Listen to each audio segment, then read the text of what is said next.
Ever thought you'd witness the future of rock and roll? It's all about the adrenaline. Dynamite, an atomic explosion. You look at the replay and it sends shivers down your spine. What turns a good gig into a heart-stopping piece of history? It was absolutely, utterly phenomenal. It's that good. This is a celebration of 20 live music moments that changed the course of pop forever. As chosen by a panel of promoters, pundits and performers for the UK Music Hall of Fame. Welcome to the world's greatest gigs. First up in our search for the holy grail of pop performances, the godfathers of grunge. Other than watching Frank Sinatra on New Year's Eve in Las Vegas, I've never seen a better show in my life.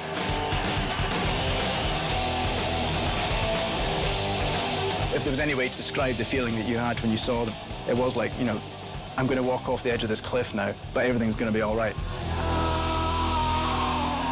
By the time of Nirvana's '92 appearance at Reading Festival, their album Nevermind had gone triple platinum, knocking Michael Jackson off his throne at the top of the charts. But the band were uncomfortable with their huge success, and Kurt Cobain's spiraling drug habit was becoming a problem. It was the only thing that people were asking, is Kurt going to show? Is he going to show? Are they going to play? Would they have split up before they got there? What state was Kurt going to be in? It looked as if it could all fall apart at any minute. That sense of uncertainty only added to the tension for the 40,000 music lovers who had come to see Nirvana play. I remember Nirvana finally going on stage and wheeling Kurt out in a wheelchair. That night, Cobain and the band set out to prove wrong the rumours of Nirvana's premature demise in spectacular fashion.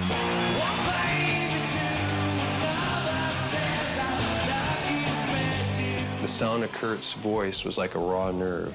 There's a sense of rage and fear and pain and wonderment all at the same time.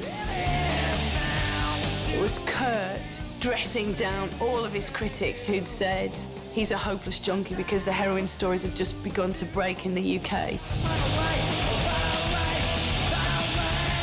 It was one of the wildest, most feral performances that I've ever seen Nirvana give on a stage. It was absolutely, utterly phenomenal. Novoselic and Dave Grohl were the greatest live bass and drums experience that I've ever seen. Sounds kind of like a freight train running you over, but you love the sound of the freight train. And it was him proving to everybody that he was the greatest performer on the face of God's good earth, and my God, he was that day. Nirvana's explosive show climaxed with the band parodying mainstream rock traditions by trashing their equipment, and Cobain passing his guitar out into the awestruck crowd. There was no other three guys in the whole world who could make a noise like that that meant so much to so many people, and so they were the best and they deserved to be there. It was to be the band's final UK appearance. The pressures of success became too much for Cobain, and less than 2 years later, he was dead.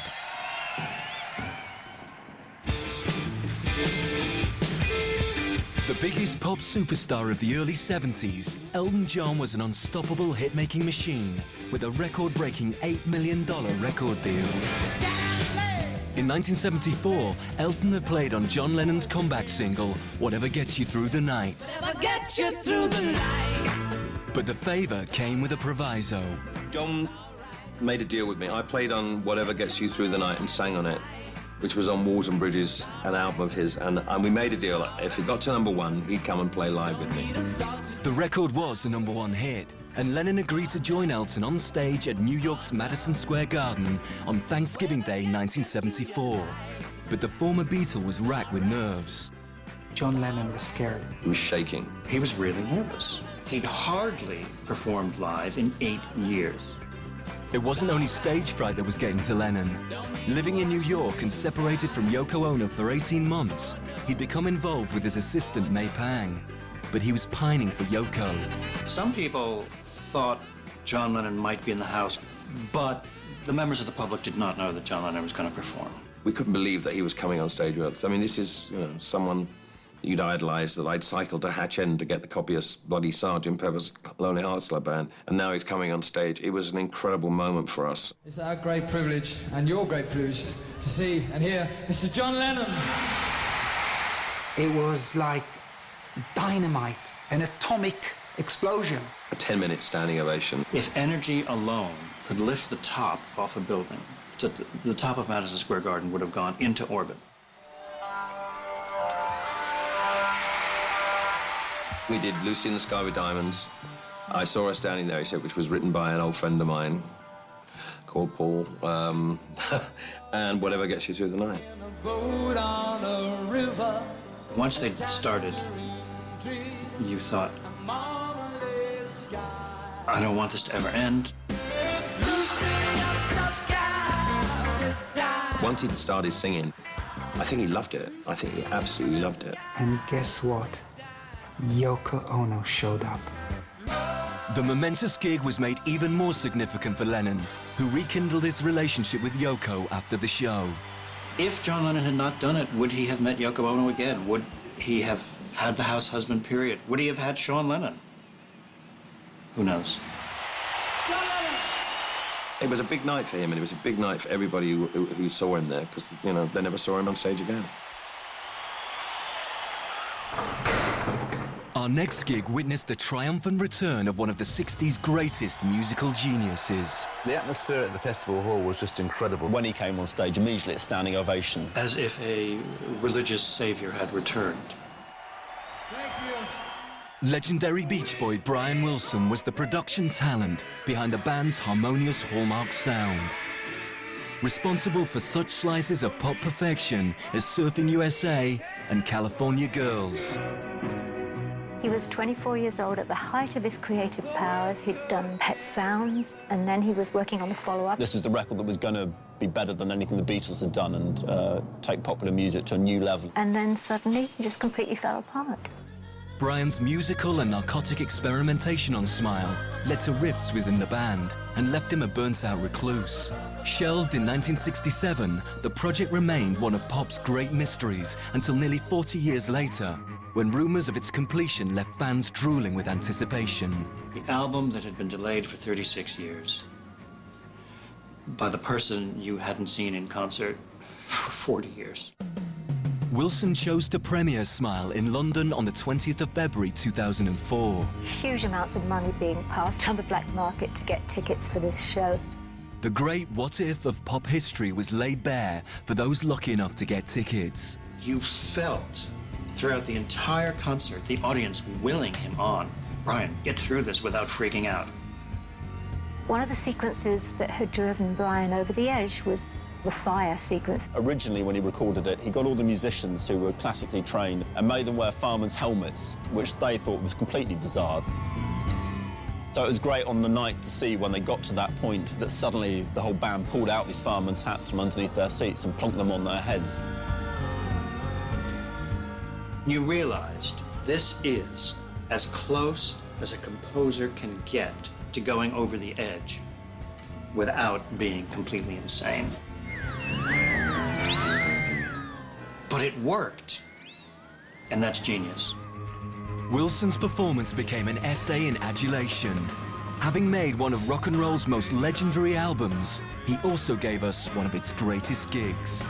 Let's face it, to feel that one of the greats of music had finally achieved his masterpiece, and to be present for that, that's a great feeling.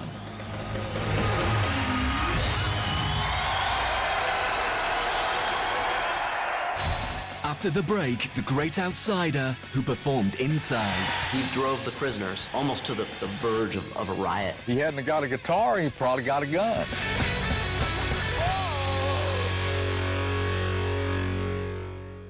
You're watching a stage diver's view of rock and roll's most classic concerts. When that big old iron door clanged, it scared me. We had to sign a release that if we were taken hostage, you know, that they wouldn't help us. The United States has more people behind bars than any nation on the planet, so he had a big audience to go to. Wanted man in California. Going places few other artists were brave enough to go. country music legend Johnny Cash spoke through his songs for those on the edge of society. He was always in favor of the underdog and the oppressed, right from the beginning. He was the man in black. He wore black, he said, because of people who were oppressed around the world. No stranger to brushes with the law himself, the great outsider made frequent visits inside to perform in prisons. The most famous of these concerts took place in August 1969 at the notorious San Quentin jail in California. I stood by the door and watched these people file in. No eye contact.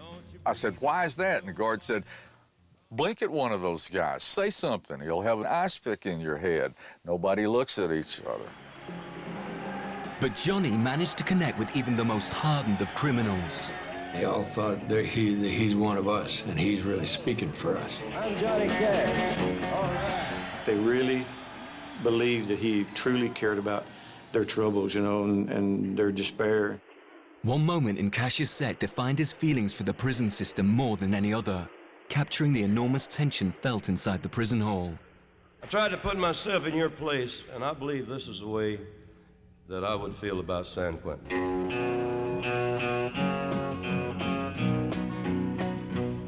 San Quentin, I hate every inch of you.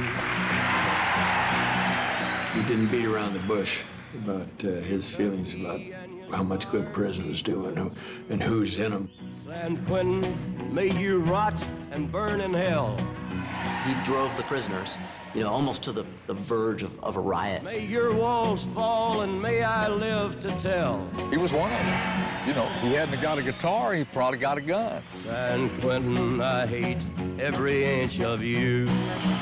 The raw energy of the live recording Johnny Cash at San Quentin quickly became a #1 album and his first million seller. That thing was violent, caged, dead men. And he brought them back to life for a couple of hours.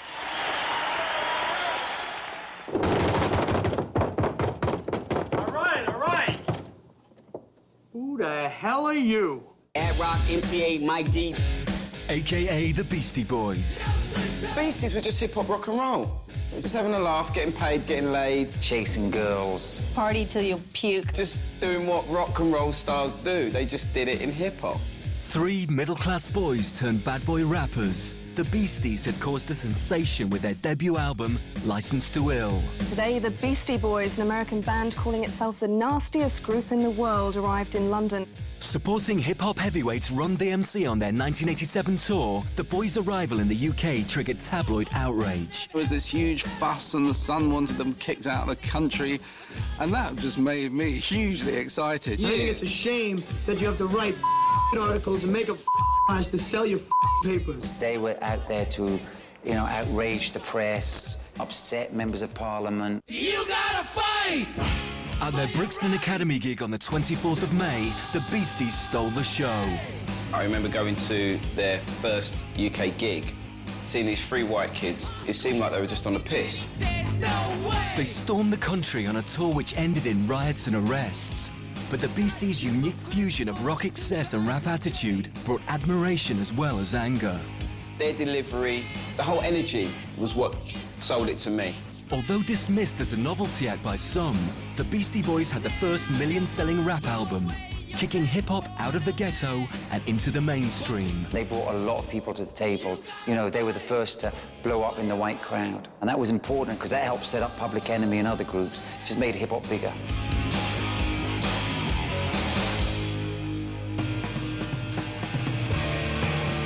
Next up, the bad boys of Britpop, Oasis. I thought you were a fucking brother. By 1996, the Ultimate Lad Band were massive. What's the Story Morning Glory had become the second biggest selling British album ever. There'd not been a band like them for a long time who just said it's all right to go out and get drunk and take drugs and fall over and be a bit stupid. In 3 short years, Oasis had gone from struggling scallies to rock and roll superstars. In April '96, Manchester's Prodigal Sons came home for the biggest gigs of their careers so far. Was he looking forward to the concerts? What do you reckon? Have you got any proper questions? This was the homecoming. This was the gig everyone had been waiting for. Because Oasis had basically left Manchester and gone and conquered the world. Where better to entertain 80,000 adoring fans than their beloved Man City's main road football ground? It was, you know, a sense of kind of nastiness and danger walking to the stadium with touts and just kind of real Manx scallies running around. There were a lot of kind of rapscallions and ne'er-do-wells. 40 or 80,000 tickets was sold.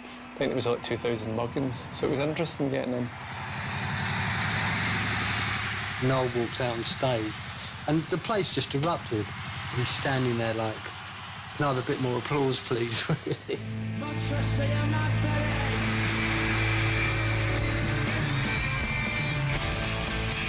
The pitch was just a sea of people bouncing up and down, and it was just like an event. I was higher in the stadium, looking down at the stage, and the music was coming up from the stage and wafting out over the roofs of what looked like, you know, Coronation Street. And it just seemed like this was the anthem of New Manchester in a way. Felt like there was this huge cultural momentum behind them, and that kind of came to a head really at Main Road. To be able to sell out 2 nights at a football stadium in your hometown, where Prince and Fleetwood Mac and Pink Floyd had all done one night, there was a group of local lads who were bigger than all of those. That simply said, the most important band in Britain at the moment is Oasis. They'd achieved what they'd set out to do. It was 1-0 to Oasis, you know. Which normally at Manchester City doesn't happen, does it?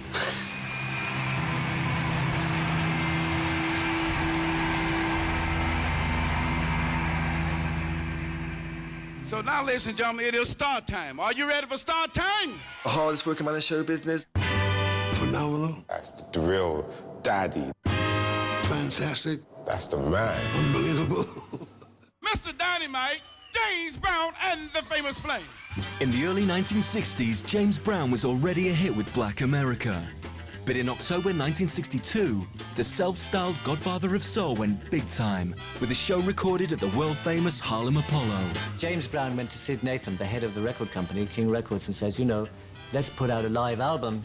He said, well, what's the point? Because anyone could go and see a show. No one's going to buy a live record. So James Brown paid for this record to come out. It was all done by me with my own money, $5,700. To make an album like that today would cost you $1 million.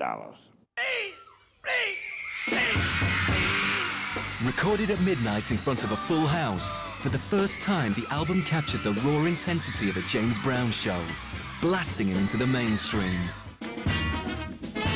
His first live album, and still his biggest, Live at the Apollo, spent 66 weeks in the US album charts. It's just a crystallization of James Brown, full-on early magic. James Brown got more rhythm in his little finger than most people in their whole body. Soul Brother #1, Godfather, main cat. No messing with that guy.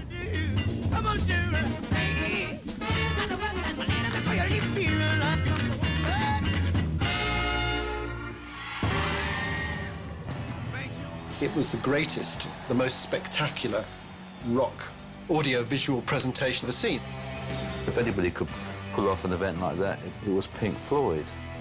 Since the mid-60s, Pink Floyd had pushed the boundaries of pop to its very limits. Famous for their grandiose concept albums, in 1979 the band unleashed The Wall. It was a huge hit on both sides of the Atlantic, and the band had even bigger ideas for the tour. They said, we're going to build this wall as the show develops, but in front of us. So I thought about it for a moment and thought, sounds interesting. Fed up with touring and frustrated with the fans, Roger Waters wanted to separate the band from the audience. Roger felt that there was a kind of wall between him and the audience, and that's what he wanted to sort of build physically on the stage. After a year of planning, Pink Floyd took The Wall on tour in 1980, performing it for the very last time at London's Earl's Court on the 17th of June, 1981.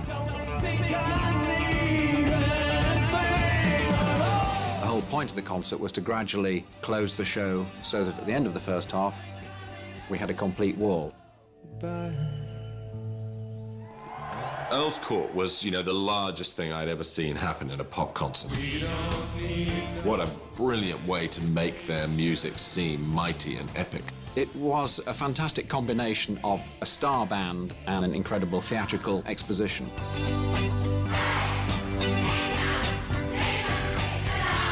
Watching the Wall concert was, you know, maybe the most emotional night of my life in the music business. The astonishing show climaxed with the Wall's destruction and the reunion of the band and awestruck audience. On a big indoors auditorium, Floyd were the ultimate theatre of rock and roll.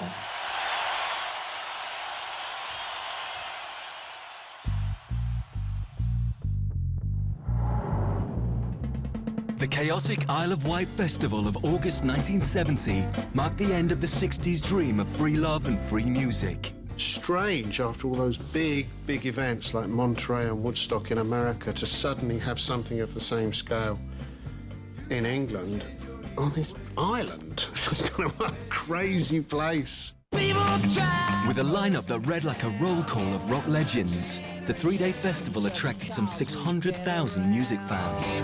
But with tickets a whole £3 each, many simply didn't fancy paying. There certainly was a bit of antagonism about the way in which the festival was being run. And we found something that looked like Soviet-Polish border or something. These people are deciding they're going to turn it into a free festival. There's people tearing down the fencing. The whole thing is completely out of control. Overwhelmed organisers were eventually forced to declare it a free event. For those who survived the chaos and lasted till the bitter end, the wait was worth it. At 2 a.m. on the final day, The Who exploded onto the stage. I just thought, fuck it, you know, and I went out with my boiler suit, you know, and my guitar, and just my first words were just fuck off, everybody, fuck off. They were four totally opposed individuals who, when they got together on the stage, were the best live band in the world.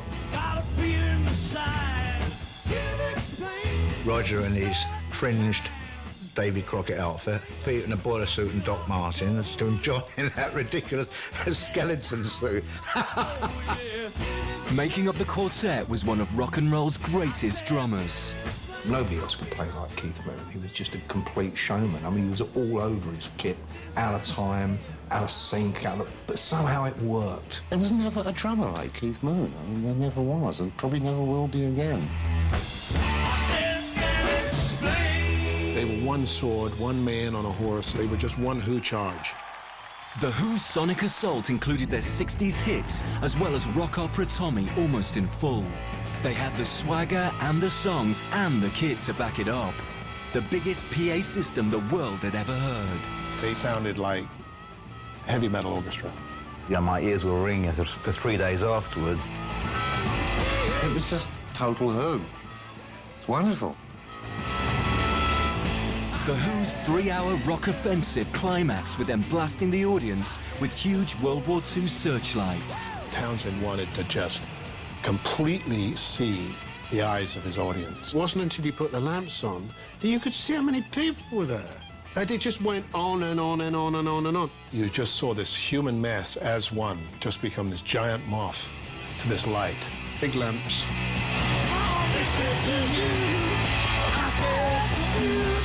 The band was spotlighting us. We were all in it together. It was just fantastic. The Who were playing on the stage, and I'm staring at my mind that things don't get much better than this, you know. I've seen them all and I've worked with them all, and I can tell you when the Who were hitting that moment, they were untouchable.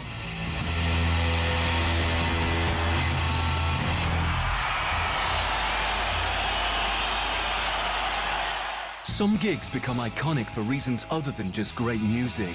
This is probably the first time in the history of rock music where a bunch of musicians got out and made a very powerful statement about a specific issue. Set up in the late 70s to tackle the rising tide of racial violence and xenophobia in the UK, Rock Against Racism organised a series of concerts, the biggest of which was held in London on the 30th of April, 1978. We thought in our wildest dreams that maybe 10, 15,000 people would turn up, so we allowed for 20,000. 80,000 turned up. The concert took place in Victoria Park in London's East End, the heart of National Front territory. You had every right-thinking music fan in London just came out and said, yeah, we're kind of with you on this one. Topping a bill reflecting Britain's multicultural music scene were punk champions of diversity, The Clash. We loved The Clash and we loved their music and what they were about, and it was just so important to have them standing shoulder to shoulder with the rest of us up there.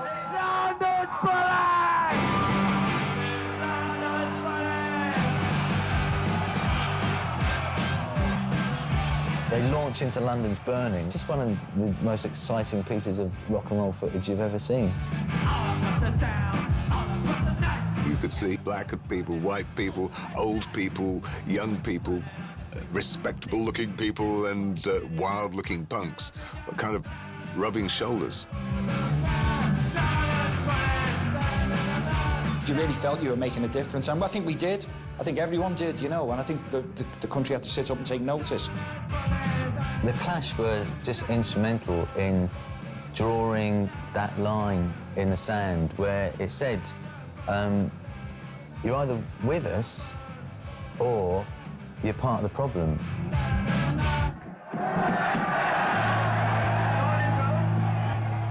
Coming up, the gig that saw a band harness the elements and conquer the world. All of a sudden, it just stopped. It was like an act of God.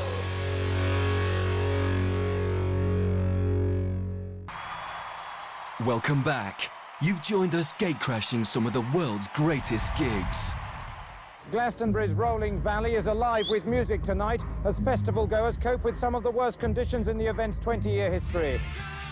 Dubbed the Year of Mud, torrential rain at Glastonbury 97 turned 800 acres of prime pot pasture into a soggy Somerset swamp. The second stage had to be shut down to stop it sinking. But out of the quagmire emerged perhaps the greatest performance in the festival's 30-year history. People say, oh, Radiohead at Glastonbury 97 all the time, but there is a reason for that. They just came out with this just amazing music that made it all just seem to go away. It just made it better. Tom York, this very, very small, fragile little human being, just transformed into this utterly primal force on that stage. At the peak of the band's set, Tom York made a dramatic gesture that united both band and audience against the elements. There was this one moment where Tom York just said, turn the lights on the crowd. Can you turn on the lights so we can see the people, because we haven't seen them yet? Thank you. It was like as far as you could see, it went back, back, and back, and back, and up the hill, and all around. It was just literally just faces. It was just amazing. The raw power of Radiohead's music that night warmed the hearts of even the most weather-weary festival goer.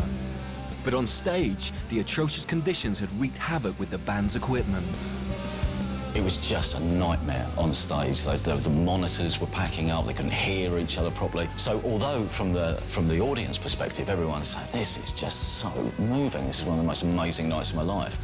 On stage, they're wrestling with all these problems, which I think, in a way, is what kept probably their performance on the edge and made it so interesting. Anybody who'd had any kind of prior notion of Radiohead as shoegazers had to seriously revise their opinion.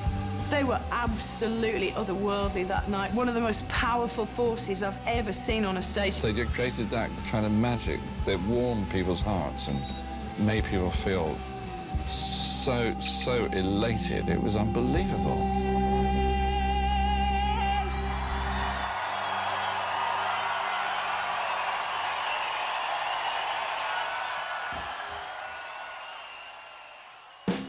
The summer of '69 marked the second coming of their satanic majesties, and a gig that combined a triumphant return with a rock and roll memorial.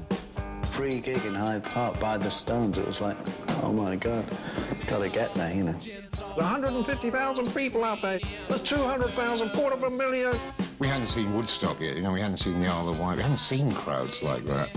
Free concerts in Hyde Park by bands like Fleetwood Mac and Pink Floyd had become a regular summertime experience.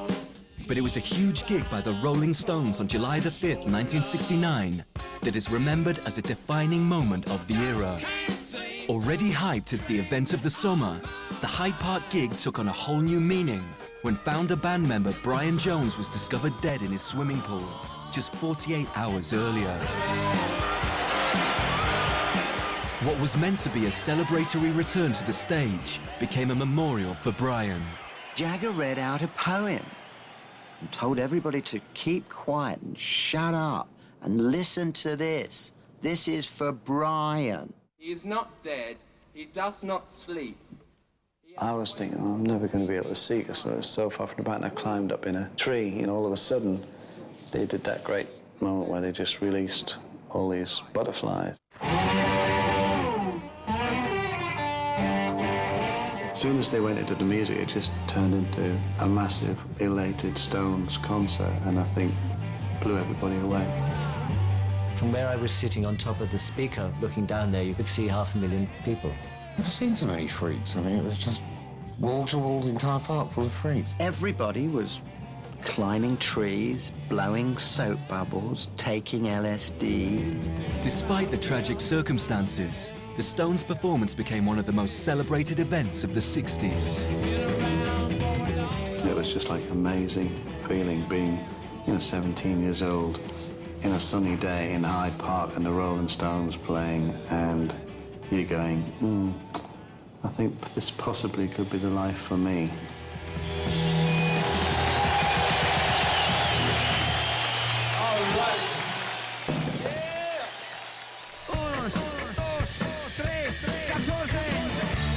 They may be the biggest rock group in the world now, but back in the early 80s, U2 was just a cult band with big ideas. Our next gig saw them harnessing the forces of nature and making the world sit up and take notice. I think at the time, U2 felt that they were better live than their records, and I think they felt that if they could film and capture the intensity of their concerts, that would take them further in helping to build the understanding of their audience. The band bankrolled the filming of their gig at Red Rocks Amphitheatre in Colorado.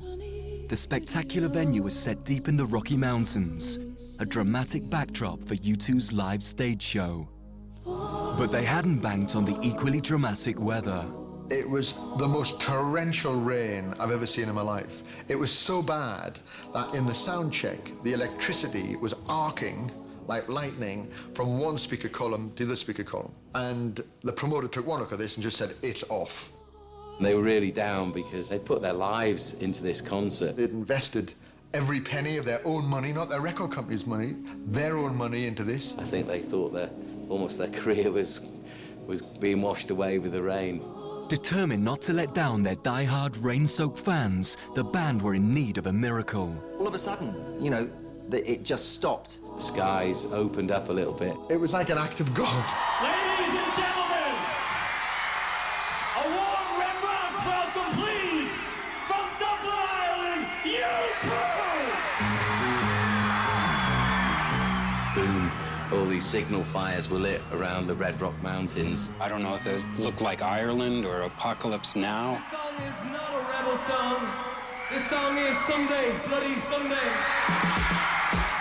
Crowd, knew the song right away, and they just erupted. They were completely on fire at the time, and there was no one to touch them.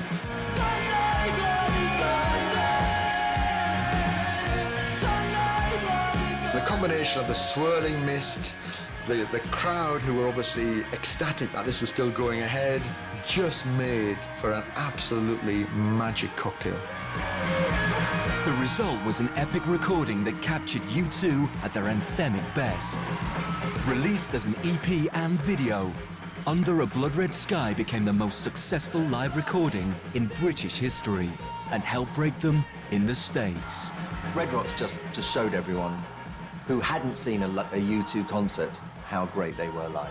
That's the stuff myth and legend is made out of, but for an Irish band, I guess that works well.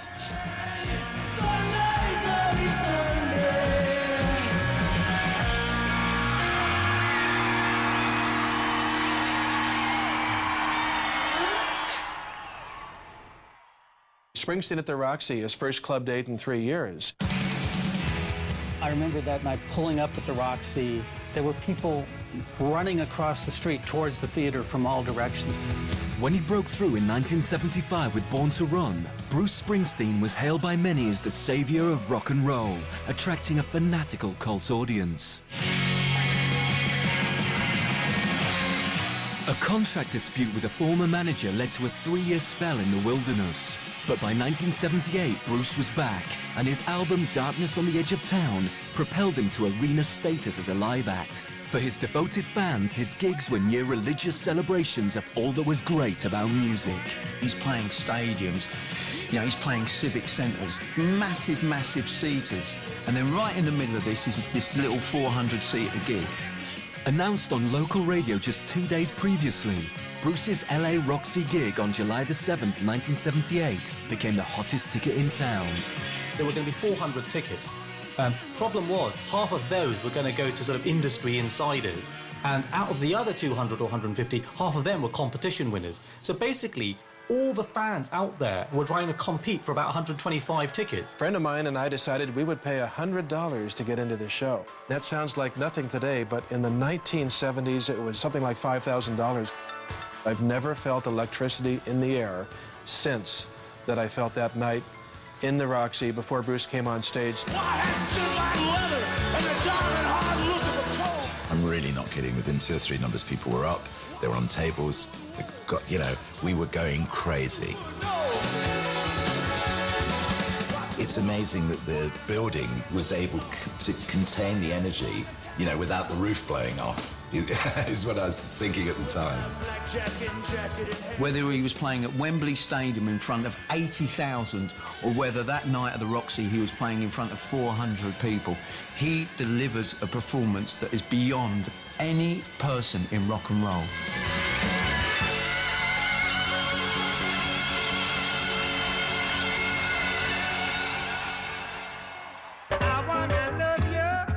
Reggae icon Bob Marley was the first Jamaican artist to achieve international superstardom, with music espousing peace, love and understanding.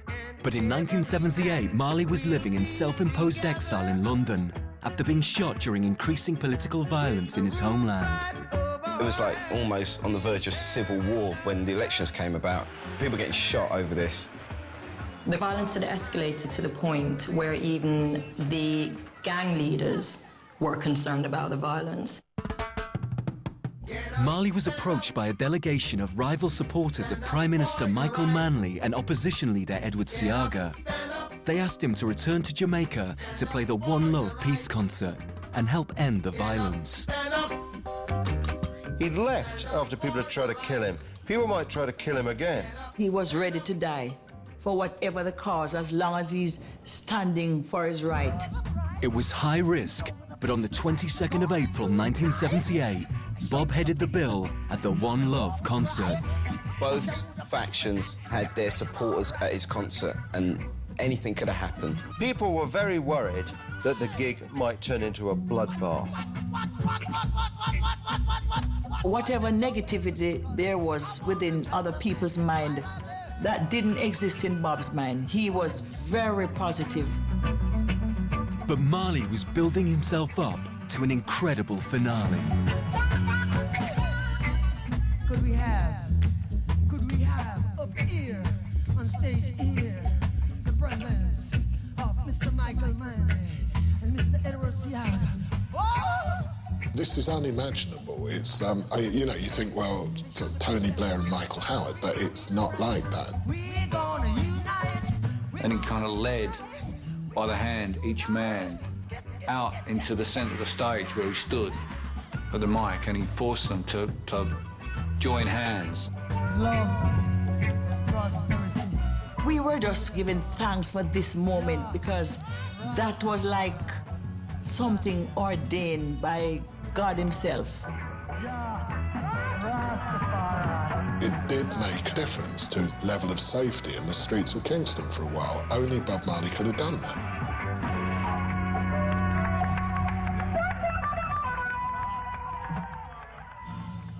Our next gig shocked the rock world to its core, with a bombshell straight from Mars. I remember him saying, "This is it, Mick. I'm not gonna, this is over." I was kind of heartbroken, really, and a lot of us were. The band didn't know. The first they heard was when the fans heard that night.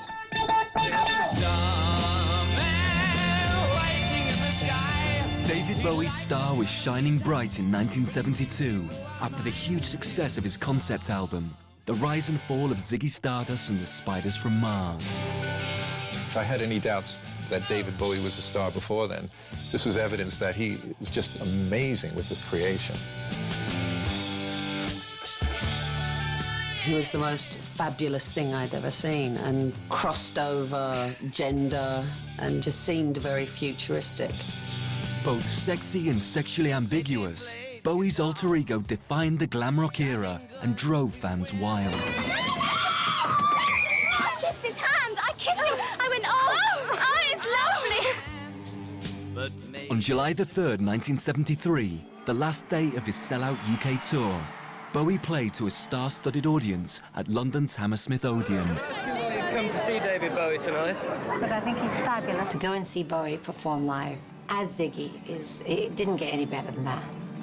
But in an audacious career move, Bowie did the one thing that nobody expected.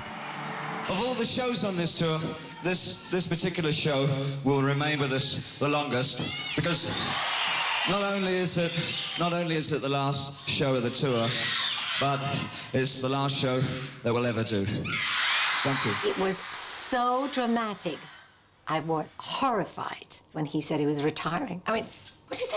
What did he say? It's the last show we'll ever do, ever do, ever do. What do you mean it's over? It's only just got into top gear, but I don't think the Spiders knew. They were really pissed off, because they just got to the pinnacle of this career. And then the boss says, "No more, boys." That's really appalling in a way, but also adds to the glamour and the glory of it.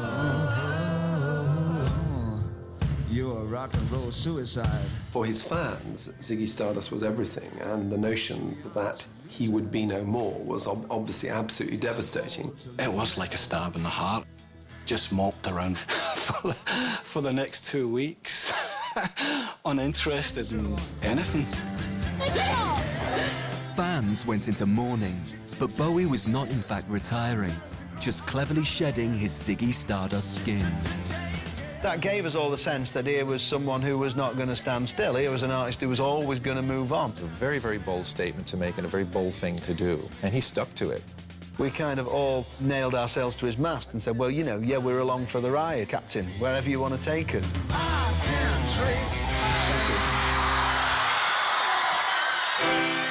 Next, how folk legend Bob Dylan changed the course of music history simply by strapping on an electric guitar. This spokesman of a generation had been adopted by the English folk revivalists.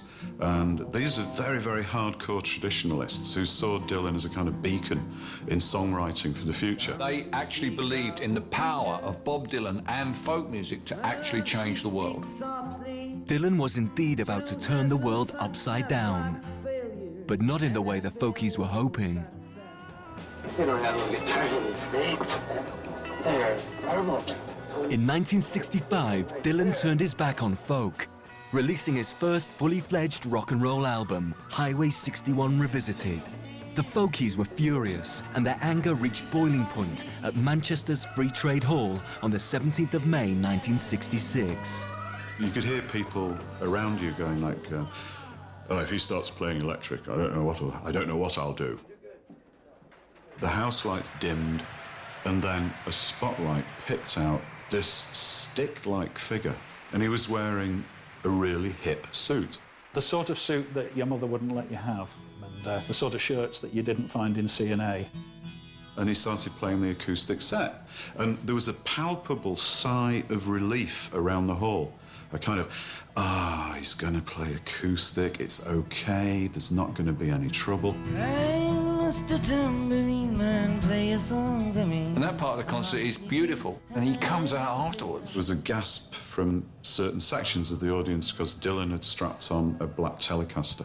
You knew there was going to be confrontation, there was going to be shouting. You could just sense it in the atmosphere. It came like a rocket. The sound was just twice the volume people expected it to be. It was probably, for that audience, the loudest concert they'd ever been to.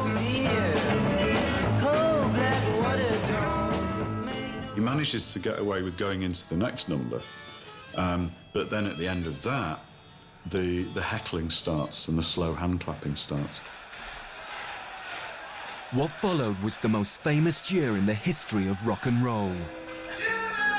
Somehow this one word sums up everything that the antis in the audience feel. That's exactly it. That guy, whoever it was, has hit the nail on the head like a bullet into Dylan's heart. I don't believe you. You're a liar. And he just leaned over and he said, play it fucking loud. You can either conform and be nice and hope that people notice you and buy your records, or you can be confrontational, and I think that's the choice Bob Dylan made, and you have to respect him for that. When we come back, the band that shocked their audience into doing it for themselves. What the hell was this thing on stage? Welcome back to the world's greatest gigs and the top 3 moments in our search for the most righteous rock recitals of all time.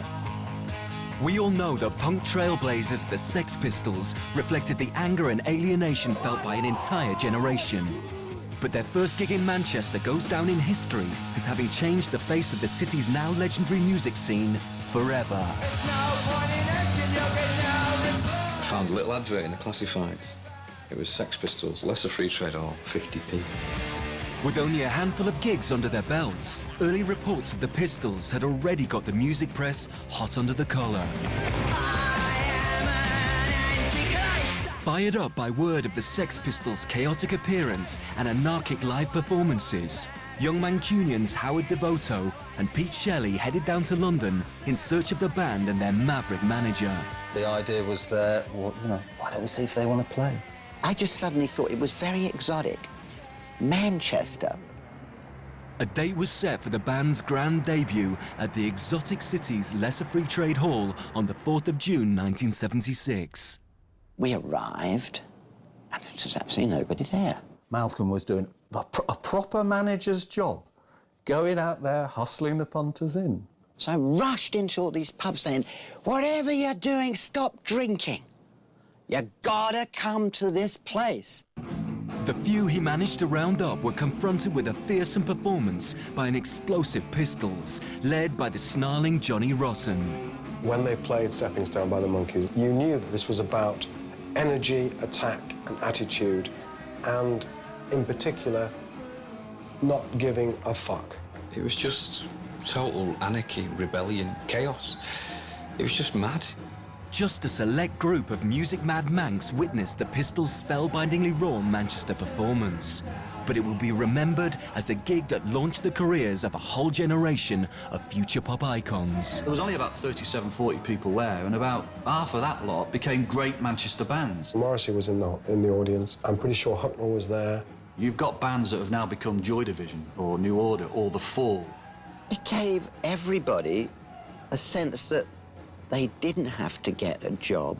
They could literally run wild, and why not?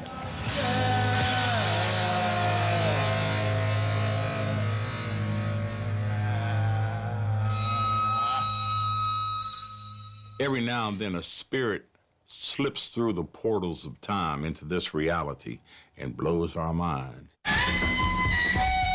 The music that he was making would take you to another level.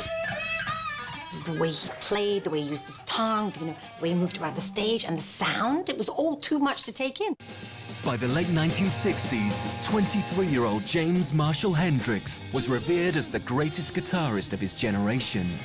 He had single-handedly turned the electric guitar into an instrument capable of making sounds that no one had ever heard before. Here was a guy that took meat on metal on wood and turned it into something that rocked the entire planet. In August 1969, at the peak of his powers, he made an astonishing appearance at the live event of the 60s. More than 350,000 people showed up to hear the greatest rock groups in the country. A celebration of 60s counterculture, the Woodstock weekend featured the likes of Joni Mitchell, Janis Joplin, and the Grateful Dead. It was nuts. I don't think they expected that many people. At dawn, 36 hours into this non-stop musical marathon, Hendrix took to the stage, surrounded by 200,000 blissed-out, bleary-eyed hippies. We came up from the lift in the back. Myself, Jimmy, and Mitch. Jimmy looked out, he says, whoa, I'm not going out there. First time he played in front of 200,000 or 300,000 people. 1 hour into a blistering set, an impromptu moment was to mark his place in the history of music forever. I don't think the band even knew what he was going to do. But I tell you, when he did it just blew my mind. When Jimmy started, if you'll hear me play maybe the first 8 bars, and then something said, wait a minute, we never rehearsed this. To me, it is the most profound and powerful work of American art to deal with the Vietnam War and the civil rights struggle. Playing Sounds of Warfare on the guitar is a brilliant idea. I think sometimes we have a tendency to look too deep into what Jimmy did. I think Jimmy was just probably showing his support musically for the country. Just 1 year later, Hendrix was dead.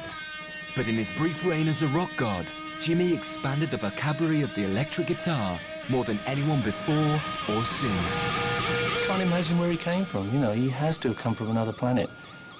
It's that good, and it's still that good. So we've moshed our way to the front of the most legendary live event in the history of rock and roll. It's time to reveal the world's greatest gig. Transmitted live to a worldwide audience of over 1.5 billion people, Live Aid goes down as one of the biggest and most memorable moments of rock, and a pivotal event in modern history. It's 12 noon in London, 7 a.m. in Philadelphia, and around the world, it's time for Live Aid. Raising over £50 million for famine relief in Africa, the music spectacular billed multi-million album sellers alongside the hottest artists of the moment. We were very conscious. We wanted the biggest artists that the UK had at the time. I explained to them the global jukebox. You just do your hits. I don't want track 4, side 2 of the 5th album. Hits. With the greatest lineup the world had ever seen, more than 60 acts gave the gig their all. At 6:45 p.m, 40th on the bill, Queen took to the stage. The expectations for Queen on the day weren't as great as people might expect today. Queen were a very established rock band that seemed to come from a completely different era. Had they become classic yet? No, they hadn't. But the band were to confound all preconceptions. From the moment they walked on, you knew you were watching something special.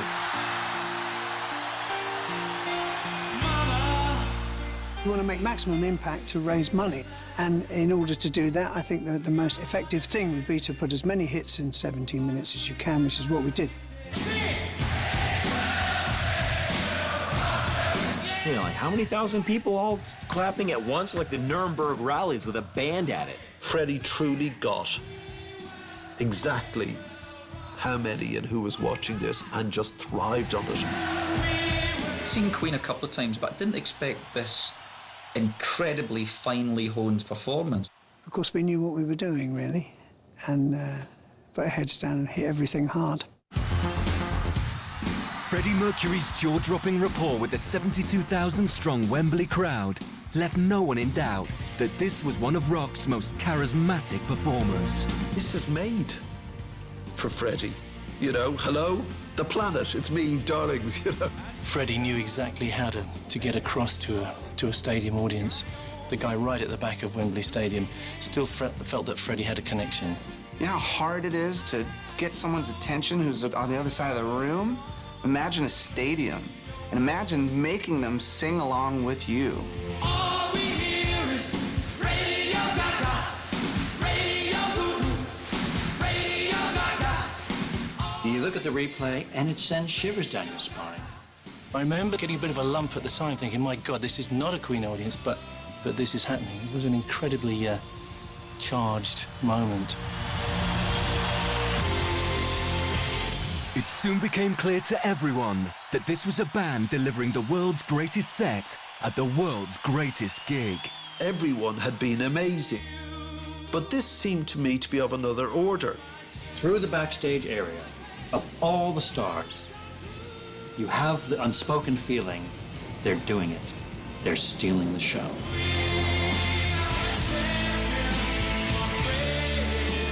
I do remember looking up and seeing every single hand or arm in Wembley. Live Aid was huge, man. How many bands played that thing? Everybody. Queen smoked them. They just took everybody. The last people anyone expected to come out of that gig as being the memorable ones were Queen. No, it was good, actually, and actually, you know, we were a bloody good group. And Live Aid's impact transcended individual performances. I don't think it was ever about mere rock and roll. It ended up 20 years later having a true political effect. Live Aid is not possible without Live Aid.